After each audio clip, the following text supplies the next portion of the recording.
นางเสื้อมันก็เปลี่ยนลูกเสือสิแล้วว่าฮับเปิ้ลก็ออกไปด้านนอกเอาวะเหมือนมันนั่งออกมาเปิดภายนอกนั่นก้อยหนังเก่าใส่เสื้อมันก็สั่งมาอยู่ภายหลังมันนั่งเสียมากกว่าเอวมันนั่งอยู่เย้าเมื่อเลี้ยวได้ถึงข้าวยำกินข้าวยำนะปาท่าเขากอดสุยอีดนัวไม่เป็นทางอ่ะบ้ามันนั่งก็เหมือนทางสัมปนเนียดออกมาเป็นกำเฮ้ยสุเป็นสางหล่ะนี่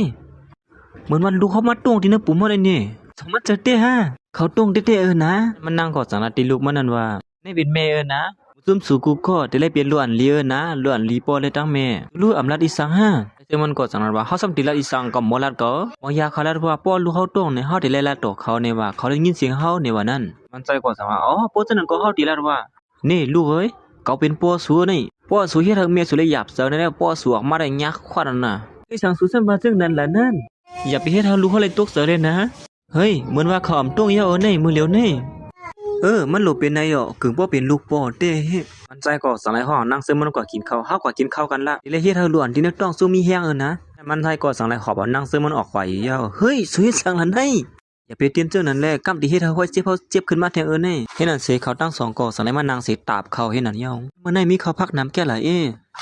ะเป็นสังไรสวมกินนั่นนี่ใจเสือมันก็สังไรว่าเฮามีห้อยเจ็บไว้อยู่เฮาดิเฮ็ดจะหือกินก่อนแลนางเสือมันก็ฮู้ว่าใจเสือมันนำกินแล้วนั่นแหละสังไรปอนย่อหยอกเลียนมันใจอยู่งั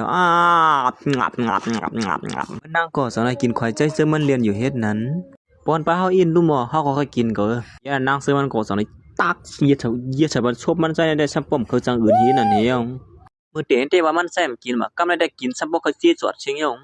นางเสือมันก็สังนั้นว่าปลาเฮาไว้ที่ในกำนึงเนี่ยนะเฮาได้ออกกว่ากำนึงนางก็อ่านติเข้ากว่าเฮ็ดเข้าตัวมันบั่นใจเซิงมันในวันนั้นเมื่อยามหลังนั้นก้อยหนังเก่าลูกน้องใส่เสื้อมันก็สังไรฮอดมาถึงดินในป้องเขาในใส่เสื้อมันวันงับตัวผู้ให้แล้วในอยู่หรือเสียนั้นอำกาไปลัดในกว่าป้าว่าเมทัลนางซื้อมันก็มื้อเหลียวในอำอยู่ลิเต้เหมือนนางอันลัดนั่นในเย้าในขยันนั้นเหมือนนางซื้อมันเลยยินซึ่งนั้นก็เปลี่ยนตกเสือเสียวปล่อยวันเขานั้นตกแตกกว่ากำเหลียวอยู่เย้าสุเป็นซึ่งคือพ่องอำเป็นสร้างทองเจ้านางก็สันว่าเฮากันตั้งเสือเฮ็ดมาปันตอนดัดซูนะข้างปันอีกนึงซึ่งมันก็หาว่านางซื้อมันตั้งเสือเฮ็ดปันตอนตามมันใจเลยสลายมัดตาบันตุกมือไว้นั่นเหี่ยวกินเตะเฮาดันมาอันสุเฮ็ดมานั่นสุอย่าไปเสียหลายมันเย้าเมื่อเหลียวเฮากินเย้าเฮินนะมันใจก็สั่งว่าเฮาฮู้อยู่นะว่าสุไม่เสือต้นตามเม็ดเท่าสูเมื่อเหลียวนั้นกวนอันที่เฮ็ดให้แล้วนั่นก็ถูกยอบตัวไว้เย้าเมื่อเหลียวเฮาออกกว่าตั้งนอกแล้วเย้านะเอากว่าที่ห้องยาเสกกว่าเสือเม็ดเท่าสูซ้ำกันเนาะเสือเตะสุอย่าไปเปลี่ยนเหรียญเฮาเหมือนหนังโมอันตั้งนั่นเด้นะใจก็สั่งนั้นว่าเสือเตะกว่าไรซื้อโคสุเสกก่อนแลเฮาดีกว่าเสือเม็ดเท่าสูซ้ำกันอ๋อค่ะนี่นั่นเสียใจเสื้อมันก็สั่งแล้วมาส่งมันนางมาเสื้อเม็ดเท่าเขานั่นความบันคายอีกนึงค่ะเนี่ยนะคำว่าเสื้อเม็ดเท่าถึงเป็ดอีกนึงนั่นเดี๋ยวข้าป้าต้องเดี๋ยวมีหลานอ่อนเย้าค่ะน้ำเม็ดเท่าเพียง2-3เดือนก้อยเม็ดเท่าเดี๋ยวมีหลานอ่อนเย้าค่ะนางก็สั่งแล้วรัดในเม็ดเท่าเขาอันนอนรับอยู่นั่นว่ามันนางตัดขัดโปเลยตั้งเมเขาเย้าในนั่นเม็ดเท่าเจียวตื่นขึ้นมาค่ะเลยนะข้าป้าเม็ดเท่าอยู่ค่ะพวกเม็ดเท่าตื่นขึ้นมาในเขาตีอ่อนเม็ดเท่ากว่ากินตั้งกินวันที่ห้อยตึ้งเท้าวนค่ะเห็นนั่นสิเหมือนมันนั่งไปออกมาภายนอกนั่นจากนั้นมันทุบหันเสริมมอยาก้อนด้วยถึงเมทัลเขามาอยู่ดัดสีนั่นเฮ้ยยิ่งอ่อนอะไรทุบหันกันก็หึงเยอะในโน่ยาในกอดสังลัดในมันนั่งว่านั่งเป็นเมทัลสูนั่นมีล็อกไรยศยามันเยอะนะเจ้าเด็กค่ะยาก้อนในกอดสังลัดในมันนั่งว่ามีหมอยากัดแขนก้อนลูกน้องเมืองเสียปอกมานั่นมีลองตั้งกัดแขนยศยาตั้งเป็นเมทัลสูเปลี่ยนไว้อยู่นั่นเพราะสู่ห้องเขาไม่ยศยาเป็นเมทัลสูในได้เลยว่ากำลีเด้ในกาหมอยาก้อนในสังลัดในมันนั่งป้าว่าหมอยาก้อนนั้นมีลองแปลกเปิงไว้มันมีเงินก็คือก้อยเย้าสังมันมายศยาอะไรถูกอกเมนเสริมมันกุยโกป้อเย้ายานั้นได้กว่าง่ายๆหนังเก่าเจี๊ยดแฉนเปียดแฉนปุ่นในเย้านางก็สังว่าตอนตามเมทัลเขาเลยมันแต่ย่อมเฮ็ดกูซื้อกูลองในเย้าอ๋อดีเพราะนั้นเฮาเลยยินว่าคำขึ้นใ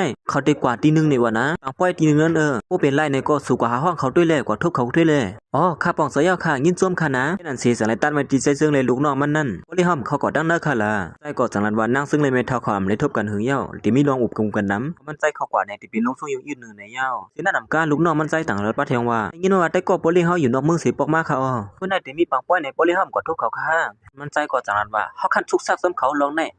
อ๋อก้อยกาเหมือนทางเขาเป็นมอมซะฮะนี่มอยาก้อนนั้นได้ก็เป็นมอยาก้อนนางซื้อมันติกว่าหานั่นก้อยหนังเก่าย้อนปัวเป็นได้ก็สำเสริกันดังใส่ซึ่งมันไอ้ยอค่ะเขาเป็นมอเขาต้องได้ตอนตัดที่ยืดจับเป็นเม็ดเท่ายี่ขุนยิ่งอ่อนก็สั่งเป็นไรเขานะบ่ได้เฮาว่าที่ห้อมกว่าหาเขาด้วยค่ะล่ะวันนั้นก็สวยครับคือบรรเทาอีกนึงนะลองแน่ซึ่งมันก็ตีอันกว่าหาก้อนเป็นได้ก็มันเป็นมอยานั่นสิมาสวยยืดยาปันเม็ดเท่านั่งซื้อมันนั่นในเย้าย่ำหลังนั้นนั่งซื้อมันก็ออกคล้องมาสิตอนตัดนั่งซื้อมันก็อันดีกว่าทั่วมอยาก็นั่นเหมือนกันหนังเก่า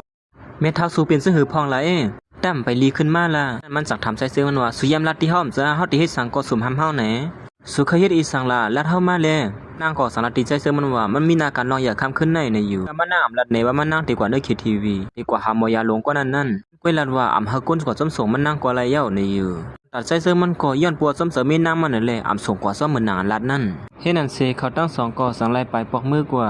ย่ำหนังนั้นลูกน้องมันใส่สั่งทำว่าปอลี่เฮาเตรียมส่งก้นกว่าซ้อมมีเลี้ยงอ่อนเฮาเต๊ะๆค่ะฮะมีสังสีอีท่าว่าเขาตีกว่าตั้งเลยในนั่นมันใจก่อสังนั้นว่าเฮาถูกลียุ่มยำใจเขาถูกลีมีรองถังเทิมตีเขาว่าไม่เลี้ยงอ่อนมีเพียเขียนเขาปอลี่เฮาว่ามันใจก่อสังนั้นว่าในเมืองที่ใน10%นั่นเป็นนาการเฮายิบกะไว้ตั้งเสียตั้งหมดเตรียมมีเผาเฮ็ดสังเขาไล่หนังเก่าเสียสังไลตัดมาที่นางซึ่งมันอ่านเด็กเขากว่านั้นที่เนื้อเขียทีวีนั่นย่ำหนังนั้นก้นไปย่ำนั่นอ่ำปันมันนางเขาย้อนปัวอ่ำมีลิกผิดหมอกตอนตัดเด็กเขานั่นในเย้านางก็อ่านตื้อเสียเขาก้อยกับก้นไปย่ำในก่อมปันมันนางเขาลันล้าเสียมันนางก่อสังไลไปปอกมือกว่าคืนตีวนลอกไล่จะหืยเข้ามาได้กว่าหูย่ำหนังนั้นก้อยหนังเก่าสังมีโปลิงสะเทคนหนึ่งอ่อนผู้ยิงตั้งนำตั้งหลายเสียอันเด็กเข้ามาเขาย่ำนั้นมันนางก่อสังไลปวมตัวเสียเลียนเข้ามาจอมปูลุงก้นนี่กะก้นไปย่ำมันต้องมันนางไหลอยู่เลยอ่ำปันมันนางเข้ากว่าเทียถามว่าห้ามต้องสู้ไรในโยนเนี่ยอย่าไปลัดนะสุดที่อันเข้ากว่าตั้งเนื้อดิกๆในนั่นเพราะว่ามีลิพินหมอกในอย่าไปเข้าละ